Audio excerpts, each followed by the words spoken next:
Delta FM, Municipal 2020. parole de candidat. Les paroles de candidats sur Delta FM. On prend la direction aujourd'hui de Saint-Paul-sur-Mer à la rencontre du maire sortant et candidat à sa succession, Jean-Pierre Clic. Jean-Pierre Clic, bonjour. Bonjour. Avec Baptiste Lamps pour Le Phare Dunkerquois en partenariat avec Delta FM comme toujours. Bonjour Baptiste. Bonjour Bastien, bonjour Jean-Pierre, bonjour à tous. Et c'est parti pour parole de candidat à Saint-Paul-sur-Mer. Delta FM, Municipal 2020. Parole de candidat. C'est une habitude, Jean-Pierre, pour commencer, on va vous demander de vous présenter ce que vous avez fait dans la vie et aussi votre parcours politique. Alors, ce que j'ai fait dans la vie, c'est que je me suis installé comme médecin généraliste à Saint-Paul-sur-Mer en 1975. Ensuite, j'ai rejoint Christian Hutin comme premier adjoint. Ça, c'est pour la politique. Christian Hutin comme premier adjoint en 1995. Je suis resté premier adjoint jusqu'au moment où Christian Hutin a dû me céder la place pour le cumul des mandats. Et puis voilà, donc j'ai été élu maire en 2017. Pourquoi vous êtes engagé dans la politique au début ? Je me suis engagé dans la politique, c'est un peu bizarre. Je ne voulais pas me rengager. J'ai fait de la politique étant jeune, comme tout ado. On refait le monde, etc. Donc j'ai fait de la politique à l'Union des jeunes pour le progrès. C'était les jeunes gaullistes à l'époque. Et puis donc Christian Hutin est venu à mon cabinet médical pour me remplacer. Donc, comme remplaçant, c'est tout. On se côtoyait, on en discutait. Et puis, un beau jour, je lui ai dit mais tu pourrais peut-être prendre la succession de Gaston Tiramarche, qui était un maire réputé indéboulonnable à l'époque. Et donc, il m'a dit chiche, et à une condition, c'est que tu viennes avec moi. Et donc, voilà mes débuts en politique avec Christian Hutin. Bon. Et on a été élus, et puis depuis, réélu, voilà. Alors, on l'a compris, votre destin est intimement lié à celui de Christian Hutin au niveau travail, médecins tous les deux, au niveau politique, forcément. À l'été 2017, vous l'avez dit, Christian Hutin doit passer la main par rapport au cumul des mandats, il est député. Pourquoi vous, jusqu'alors quelque peu en retrait, même si vous êtes devenu premier adjoint, vous décidez de prendre l'écharpe de maire délégué ? D'abord parce que j'ai été premier adjoint, donc c'était tout naturel finalement que je devienne maire de cette ville de Saint-Paul-sur-Mer. Et puis j'estimais que j'ai été tellement impliqué dans le travail sur Saint-Paul-sur-Mer avec Christian Hutin justement. Ça me semblait tout à fait normal que je prenne sa succession. Et vous allez encore un petit peu plus loin, puisque vous n'étiez pas soumis aux urnes, on était à l'intérieur du conseil municipal. Cette fois-ci, le mois prochain, ça va être les habitants, ça va être les citoyens, ça va être les urnes. Ça vous fait pas peur, ça ?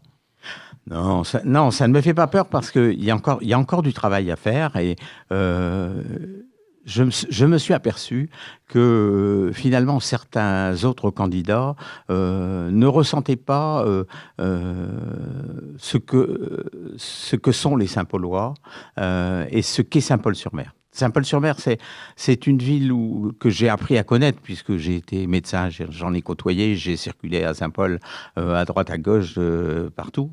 Saint-Paul-sur-Mer, c'est une ville qui a une âme, qui a une identité propre, et j'ai envie de faire vivre cette identité, de faire vivre cette âme de Saint-Paul-sur-Mer. Et je pense qu'il n'y a aucun autre candidat à cette élection municipale qui ressente ça. Justement, vous parliez des concurrents. Alors, vous n'êtes pas seul, bien sûr, à briguer cette place. Vous êtes 3 pour l'instant. On sent de la tension dans cette campagne, tension qu'on ne retrouve pas forcément dans d'autres villes. Est-ce que vous la ressentez aussi ? Et comment vous appréhendez justement cette tension ? On rappelle que vous avez en face de vous un candidat Rassemblement National, Adrien Nave, et Virginie Varlet. Voilà. La tension, je vais surprendre personne. Elle vient surtout de mon ex-première adjointe. Bon, c'est une personne qui m'a et qui nous a, avec Christian Hutin, fortement déçus. Christian Hutin lui a fait confiance en la prenant comme sur sa liste dans un premier temps en 2014 et ensuite comme adjointe. Et moi, en tant que première adjointe en 2017, il y a une profonde déception. Il y a une profonde déception vis-à-vis d'elle et ce qui explique un peu la tension. Et puis, bon, c'est pas... On va dire que quand on voit les réseaux sociaux, tout ça, c'est pas très réglo, tout, quoi. Tout ça n'est pas très réglo, quoi. Voilà. Elle dit de vous que vous n'avez pas la même méthode que Christian Hutin. Alors, c'est quoi la méthode Hutin? C'est quoi la méthode Click? En termes de management d'équipe, peut-être? Je crois qu'elle se trompe. Elle se trompe finalement assez souvent. Elle se trompe parce que vous savez, quand on a été, comme moi, au contact de Christian Hutin pendant des dizaines et des dizaines d'années, je pense qu'il y a une osmose qui se crée. Et je pense avoir la méthode Christian Hutin, et je pense qui est la mienne, c'est une méthode humaniste, c'est une méthode au contact des gens. On aime les gens. On aime les gens, on aime les Saint-Paulois, on aime Saint-Paul-sur-Mer. Et je pense que Christian Hutin avait cette méthode-là, et je l'ai également.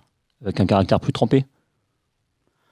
Bon, c'est sûr que je ne suis pas un clone de Christian Hutin, mais mon caractère est ce qu'il est. Bon, peut-être Christian arrondissait peut-être un peu plus les angles que moi, je ne sais le faire, mais c'est tout, hein, c'est pas une catastrophe. Vos bilans à tous les deux, quels sont-ils? Christian Hutin, alors on va peut-être s'arrêter à la mandature actuelle, 2014-2017, et vous, depuis 2017, comment vous les définiriez, comment vous les présenteriez? Bon, Christian, de 2014-2017, finalement, il a consolidé ce qui a été fait. Le travail s'est fait. Je ne peux pas vous dire exactement ce qui s'est fait précisément par Christian Hutin de 2014 à 2017. Je pense que ça a été un tout et ça a été une suite de ce qui a été fait depuis 1995. On a profondément transformé cette ville de Saint-Paul-sur-Mer. J'ai mes beaux-parents qui sont revenus après être partis dans le Midi. Ils sont revenus sur Saint-Paul-sur-Mer et ils étaient commerçants à Saint-Paul-sur-Mer il y a des années et ils n'ont pas reconnu la ville, quoi. C'est vrai que ça a été changé quand on s'imagine la friche du Hamel. Bon, je ne sais pas si Madame Varlet la connaît pas d'ailleurs, puisqu'elle n'habitait pas Saint-Paul-sur-Mer à l'époque. La friche du Hamel, le beffroi qui a été construit quand même par Christian Hutin. C'est toutes des idées de Christian Hutin. Puis, le travail qui a été fait pour les seniors, le travail qui a été fait pour les associations sportives. Je pense que cette ville a été transformée et au niveau de l'urbanisme, mais aussi au niveau du contact avec les gens. Et ça, c'est vrai que c'était... je crois que c'est le maître mot, je reviens à ce que j'ai dit tout à l'heure, finalement, c'est le maître mot de la politique de Christian Hutin, quoi. Et depuis 2017 et depuis 2017, c'est moi. Bon, alors c'est sûr, on m'accuse d'immobilisme, mais depuis 2017, ça fait 2 ans et demi, c'est tout. En 2017, depuis 2017, j'ai lancé un contrat avec les habitants de Saint-Paul-sur-Mer, c'est le contrat PEPS, le plan d'environnement et propreté de la ville. J'ai créé un centre de dépôt des encombrants, gratuit pour les Saint-Paulois. J'ai créé, là, ça va être terminé d'ici une quinzaine, 3 semaines, une extension du restaurant municipal. Tout ça en 2 ans et demi, compte tenu des délais administratifs que vous connaissez pour obtenir les autorisations, etc. Bon, je pense que c'est un bilan qui, somme toute, pour 2 ans et demi, je pense que je peux être fier de mon bilan. Nous sommes avec Jean-Pierre Click, donc maire sortant de Saint-Paul-sur-Mer et candidat à sa réélection. On va passer au projet. Jean-Pierre Click, vous vous présentez devant les électeurs. Est-ce que vous avez ciblé des axes justement pour cette campagne et pour les années à venir pour votre commune ? Alors, oui, les actes. J'ai deux grands projets. Enfin, mes deux plus grands projets, vous allez voir, c'est en contact avec justement les habitants. C'est premièrement ne pas hésiter à recourir à un référendum. Vous savez que sur la ville de Saint-Paul-sur-Mer, il y a le NPNRU qui va se mettre en place. Ancien en rue, pour que les gens comprennent. Ancien en rue, voilà, c'est ça, ancien en rue numéro 2 maintenant, ça s'appelle comme ça, qui va se mettre en place. Et donc, ça veut dire que des gens vont devoir déménager de leur logement, vont devoir être relogés, puis peut-être être relogés pour retrouver leur quartier, qui sera totalement modifié. Et pour tout ça, il est important, mais d'une importance capitale, que tous les Saint-Paulois, et bien sûr, en premier lieu, les Saint-Paulois qui habitent dans ces quartiers, soient totalement impliqués dans ces projets et soient tout à fait au fait de ces projets progressivement, parce que ça va se faire sur 10 ans à peu près, et soient pleinement impliqués. Et ça, moi, je dis qu'il ne faudra peut-être pas hésiter à recourir à un référendum. Je sais pas, il y a un terme très juridique qui définit, mais c'est pas référendum, mais bon, ça revient au même. Demander l'avis des gens sur certains faits de ces projets. Hein. Ça, c'est la première. La deuxième, c'est une maison des services. C'est une maison des services. On connaît tous des personnes qui ont des difficultés à remplir leur déclaration de revenus, qui ont des difficultés à vendre leur voiture d'occasion, parce que maintenant, avant, c'était un petit papier qui suffisait à remplir.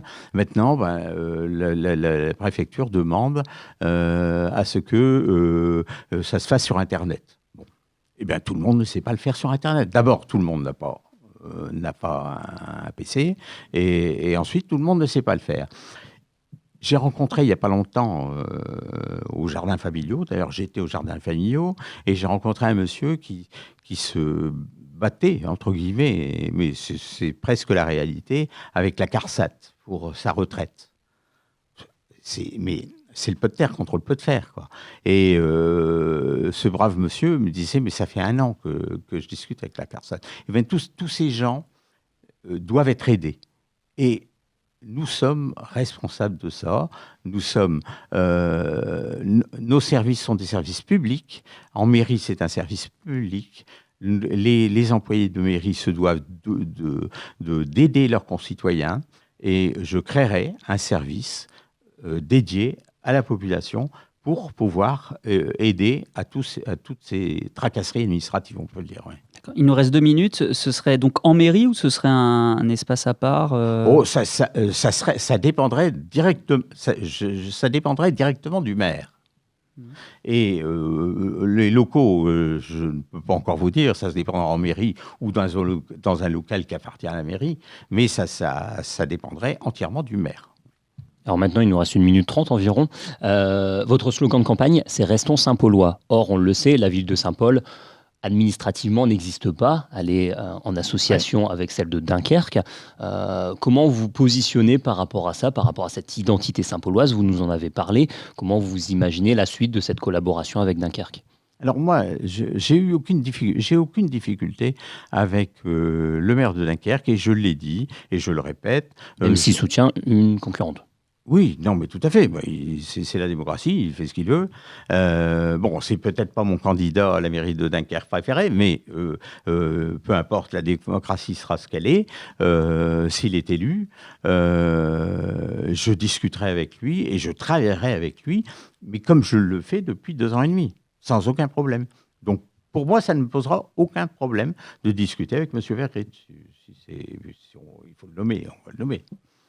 Tout en restant Saint-Paulois. Tout en restant Saint-Paulois. Parce que je veux bien discuter avec M. Vergrit, mais sur le même pied d'égalité. Le maire de Saint-Paul vaut le maire de Dunkerque. Merci beaucoup, Jean-Pierre Clic, donc maire sortant à Saint-Paul-sur-Mer, d'avoir accepté notre invitation. Merci à vous. Et merci donc à Baptiste Lamps d'avoir été avec nous, confrère du Phare Dunkerquois. Je vous rappelle que cette émission est à retrouver sur les pages Facebook de Delta FM et le site internet du Phare Dunkerquois, lepharedunkerquois.fr.